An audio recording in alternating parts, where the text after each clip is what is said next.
At Farmers Insurance, we know a roof can withstand a lot. One exception being an airborne car.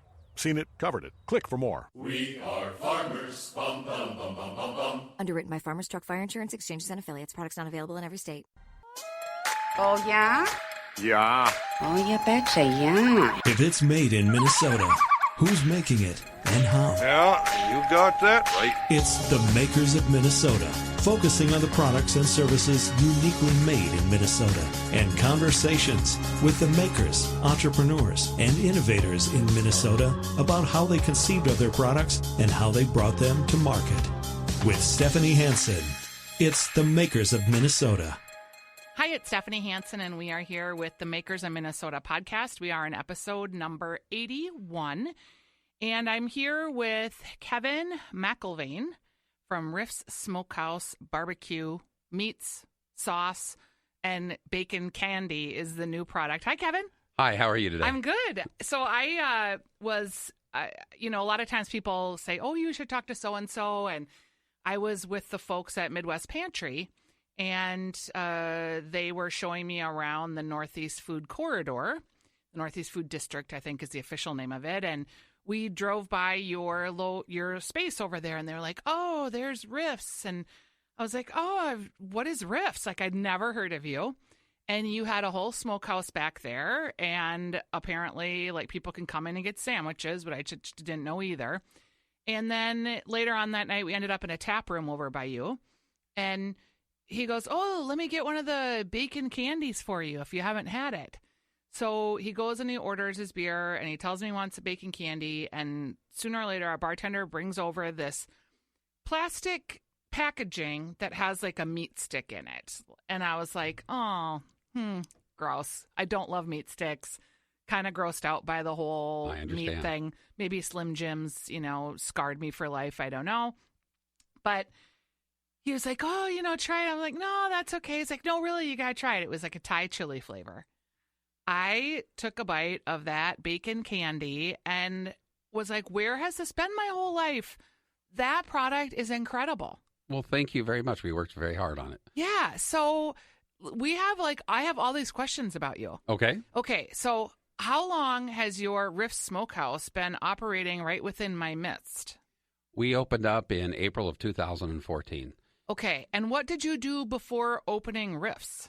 Before Riffs, I was a chief operating officer for a company named Farley's and Sathers.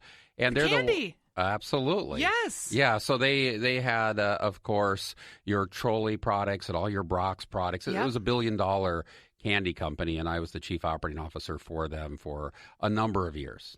And so what made you decide to leave what I'm assuming was a fairly cushy job?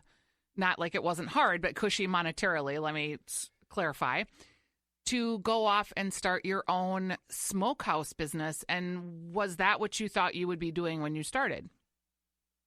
So a couple things. I mean, the first one was, I'd worked in the food industry for 30 years. Yep. I had been a senior director at Nestle. I'd gone on to Pillsbury. My wife was from Minnesota. And as we started having children, she wanted to be here near family. Yep. So she had us move back, and I joined Pillsbury, and I was a senior director for them.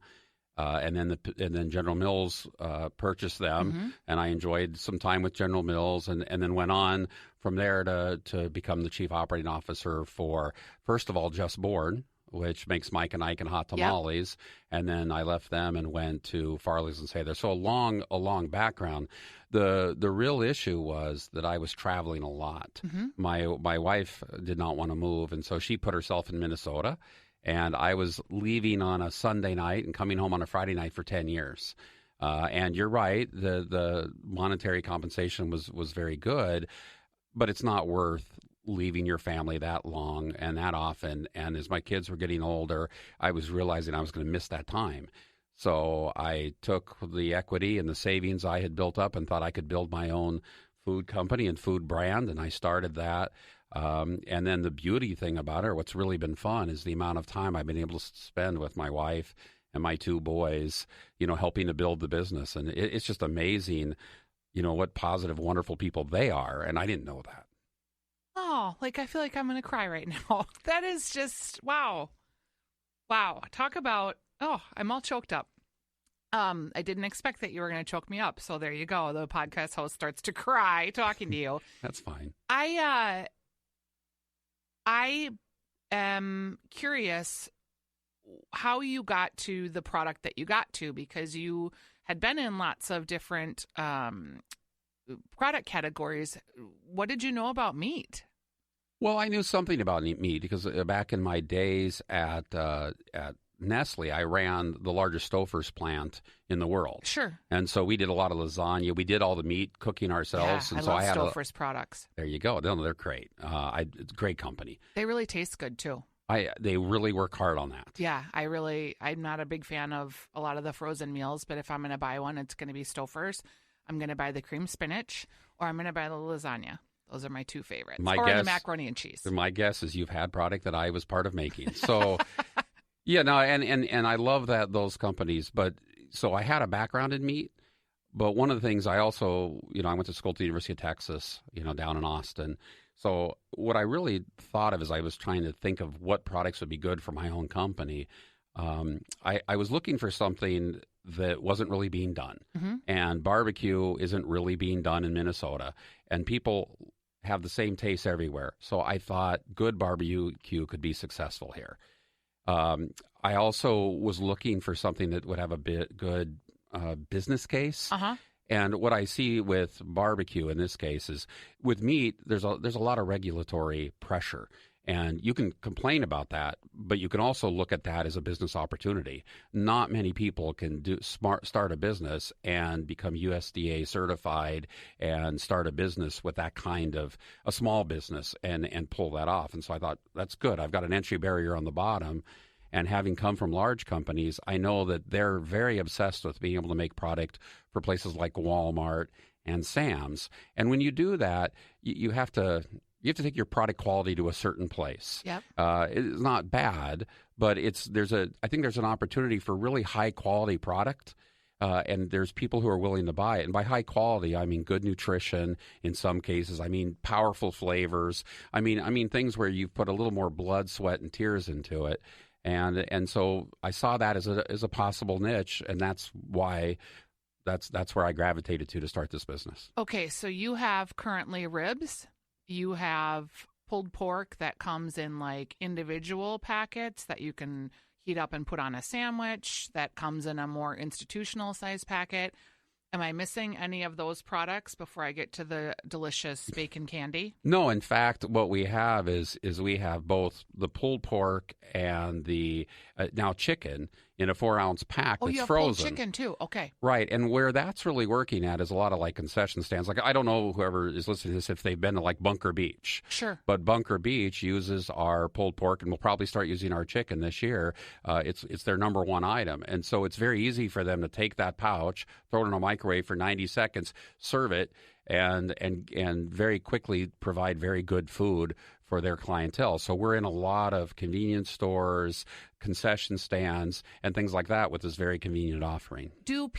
Can they buy your product at like Cub Food, say, or grocery? I'm not in any large grocery stores. I'm in some smaller ones. I'm in Centers here in this part of town. I'm in Len's Grocery in Stillwater. Yep. I'm in negotiations to get into some other larger grocery chains, but right now I haven't really been large in grocery. I've been mostly big in food service, and there's a reason for that. Tell me that.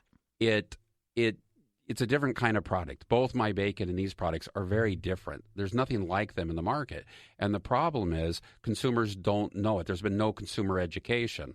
So a mom walks in and sees this frozen pouch of pulled pork. She very naturally goes, I don't know what that is. I don't know if I'm willing to spend $3 on that. And so she goes and gets a pizza. Mm-hmm. I don't blame her. She doesn't know my products. And I, being a small company, didn't have the ability or the money to spend educating the consumer. With just massive amount of marketing and sampling. Yeah, you got it. Right. That's very expensive. So the strategy became, let's market ourselves in the food service, and let's get into the concession stands and make sure our poster's there, and let's get into the smaller groceries and make sure our name's out there. And what we're finding is as we get known in an area, then we get more and more customers and more continuous sales. So it's working, but we're really going on a food service strategy in order to inform the customers of our products. Right. when you started the candy bacon, like tell me how that evolved, because that's kind of different than your other product in that it's a packet and you heat it up in the microwave, and I got it in a pub. Yeah, so very, very similar. So on barbecue circuits, and actually if you go and enter in the internet, you can look on candy bacon, and there's a way to make it in your oven. It won't be as good as what I'm doing because I smoke mine for 2 hours. Yep.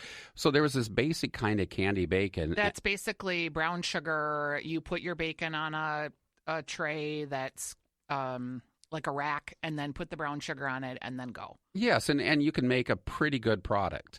And so I saw that and thought, is there a way we can make that commercially, which has its challenges because we actually skewer it with a stick. And but we came up with a way to modify our smoker and do a lot of changes that made it possible to make a lot of bacon at once.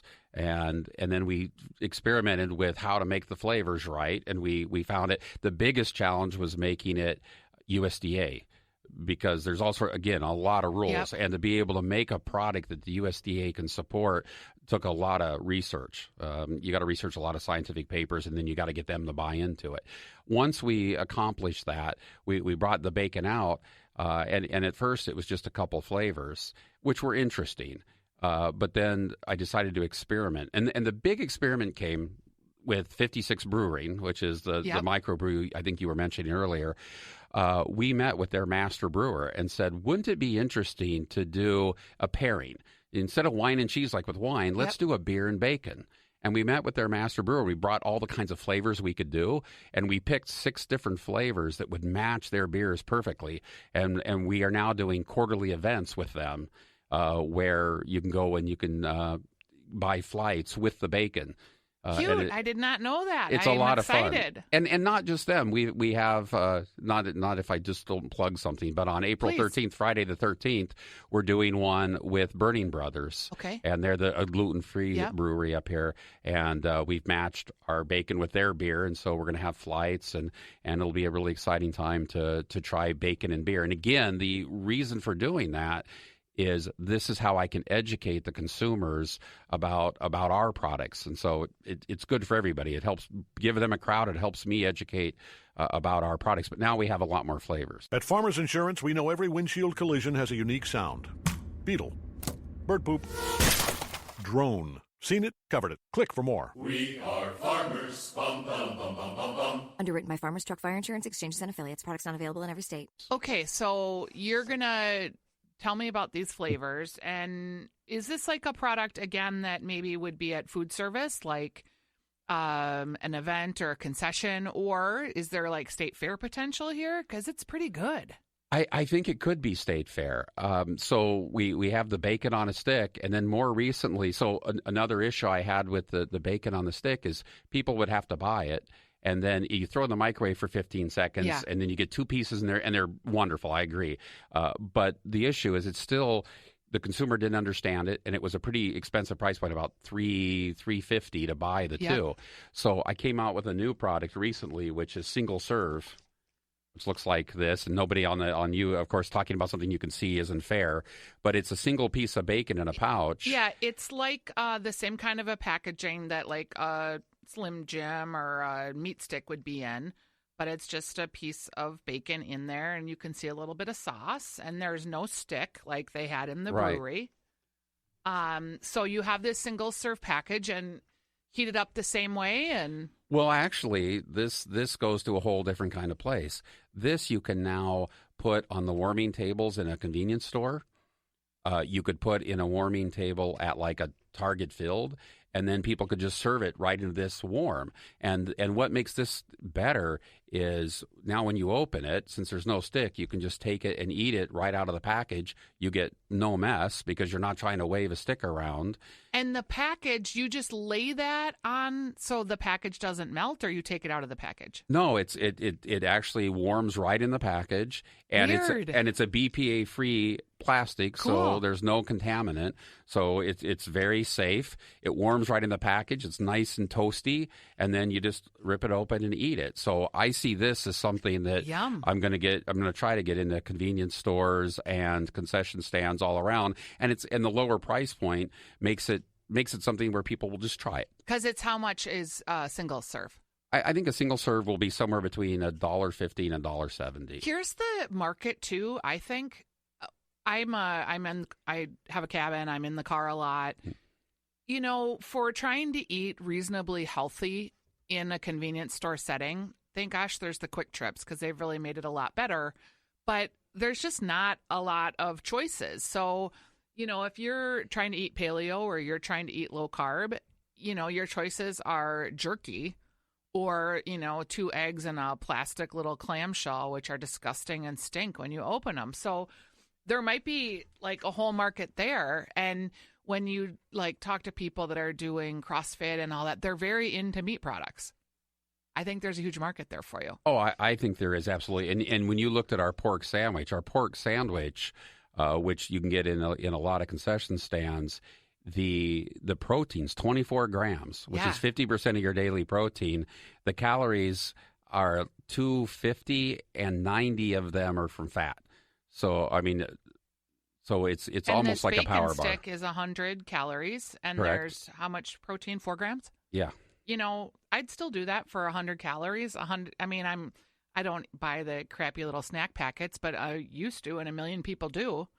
I love this. I love the way that you're approaching the business too, because you seem like, you know, you're super knowledgeable about it. Let's talk about the financial stuff. So did you have to like put it all on the line to get this started? And I'm completely on the line. Yeah. Yeah. I did not think it would take as long as it has. Yeah. I did not think it would cost as much as it has. Yeah. Common perception. Yeah, and you know, I've always heard it takes 2 to 3 years to make money.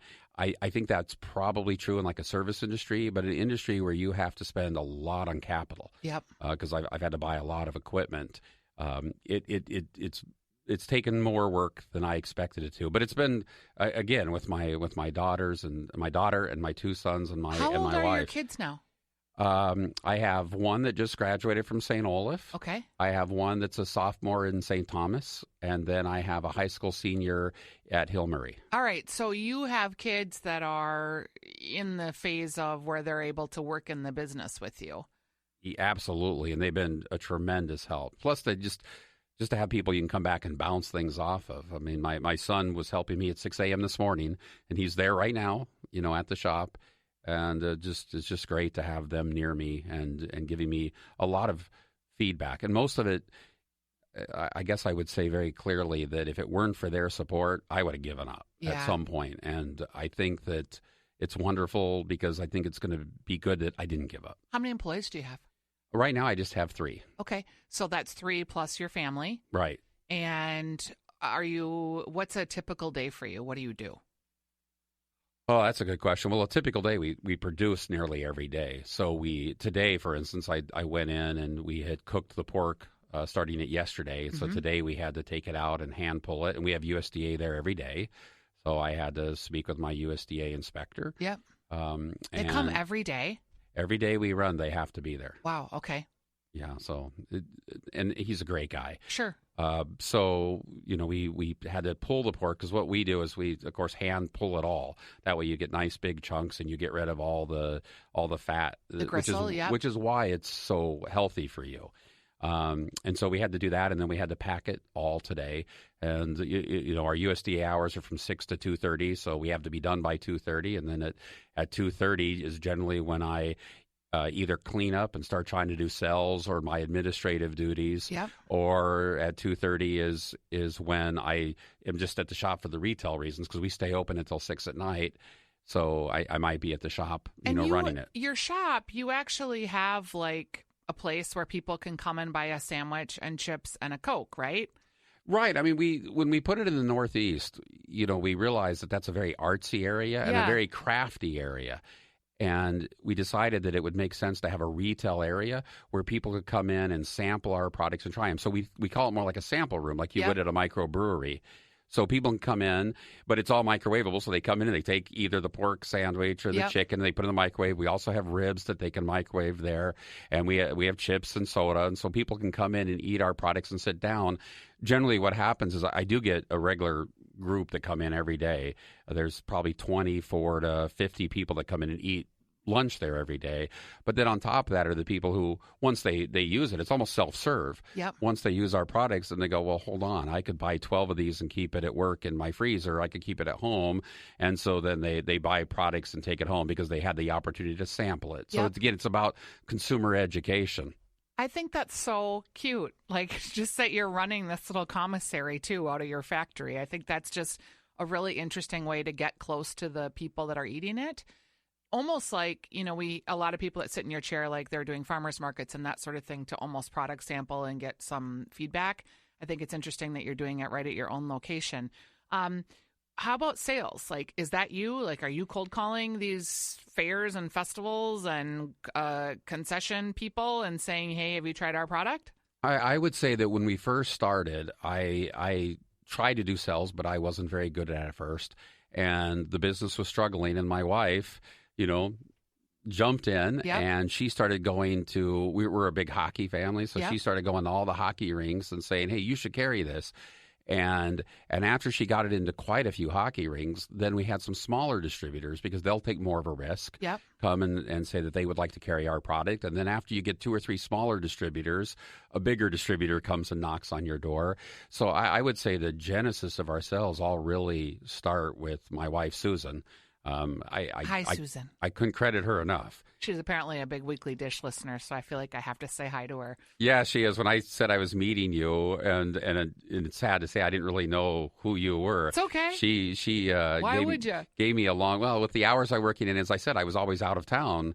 She was like, that's you guys, and she just was freaking out. So, I feel so bad if I'd known earlier and told her that maybe she'd be here instead of me, which would be good, because she's a great advocate for the business. Well, and I appreciate that she got the sales off the ground. So you have spoken really, generously about your family, but I got to get to the nitty gritty here. So you quit your job, you're going to start this company. You're putting the nest egg on the line, as it were. Have there ever been like tough times where, you were like, I don't know if I can keep doing this? When do the tough times stop? That's a good question. The thing is, I don't know if you saw like the movie Joy, but I really identify with that movie, because every time you start doing better, then there's another opportunity. And unfortunately, in my business, that opportunity usually means a big investment up front, whether it be packaging materials or marketing or equipment. So then you make that big investment, and then you get the business to try to pay that off, but then the next opportunity comes. So it's always reinvesting. And Joy is the movie with Jennifer Lawrence where the woman, I think she had a vacuum, right? Or a mop, I believe. Yeah. And she had to keep investing, and it just kept getting ahead of her. And it's like that. I believe the opportunities are in front of us. I still am as much a believer, probably more a believer in the business than I was in the beginning, and I see some huge opportunities. And part of it is who comes on board. So right now we've gotten a food broker who is taking on my products, and he's the one who's really out there selling it. Yeah. So he's the one that's taking this bacon on the go and really trying to promote it. And if this goes, then it could be really great. Yeah, it's a really great product. Tell me about the flavors that you have for bacon on the go. Sweet and spicy. I might have to look at a piece of paper just to make sure. So on the bacon on the go, we have a sweet and spicy, and the Thai curry. Those are our 3 main flavors. That's the one I had, the Thai one. Which are actually, those are all available on Amazon. Another plug. I guess I should do that. Yes, you should. And then what we've added to that is a raspberry chipotle, a habanero heat, which is very, very hot, and then actually a hot coffee. Cool. Is it good? It's really good. Well, the hot coffee is basically the sweet and spicy, which has a little heat to it. Yeah. And then we took ground up Brazilian coffee beans, and we put them on top of it as well. And when you eat it, is it like breakfast? Yeah, it can be breakfast. These are all-day kind of items, but it's really, really good. And, I mean, just to give you an example, I know like Black Waffle Coffee Bar has added my bacon to their store. So people are now having my bacon for breakfast there. Yeah. When you think about marketing your product, like, do you have a big social media presence, or are you just kind of grassroots still? I think we're more grassroots. My son Mason and my other son Ethan have tried to educate me about social media. Uh-huh.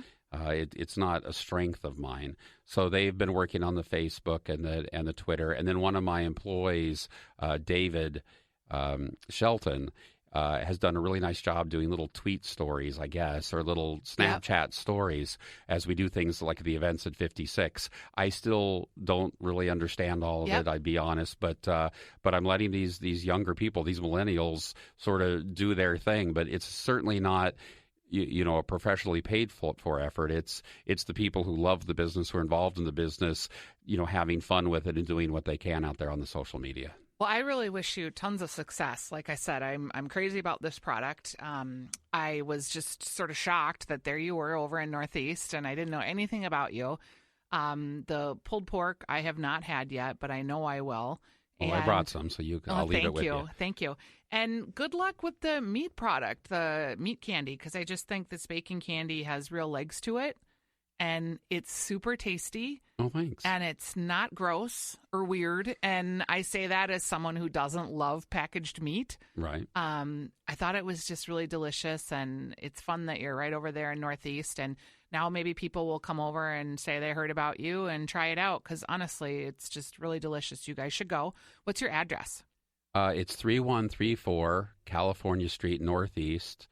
Number 106B. It's a little hard to find, but if you know the big teal tower, which is actually a mustard seed tower, we're right on the north side of that. So and they're kind of in the back. Yeah. But if you find that tower and go to the north side of it, that's where we are, and you'll see a sign on the side of the wall that says Riffs. So we'd love to have you. We really appreciate all the customers that come in, because it's their input that really gives me the power when I go out and sell to grocery stores or anybody I'm trying to sell to. And it's a $6 pork sandwich with chips and a drink, so you can't go wrong with that. That's true. All right, thanks for being here today. Oh, thank you so much for your time.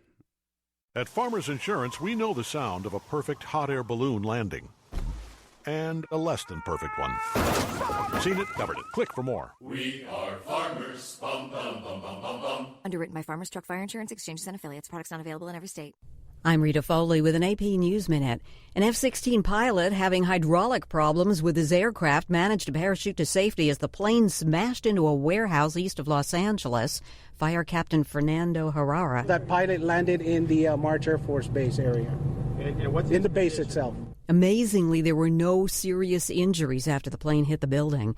Alabama executed a man last night for his role in killing 4 people after an argument over a pickup truck. Tennessee executed a man who killed his wife. Reporters couldn't see the execution, but AP correspondent Travis Lawler says we could hear sounds, including a singing, that Mr. Johnson's attorney says was him singing a hymn.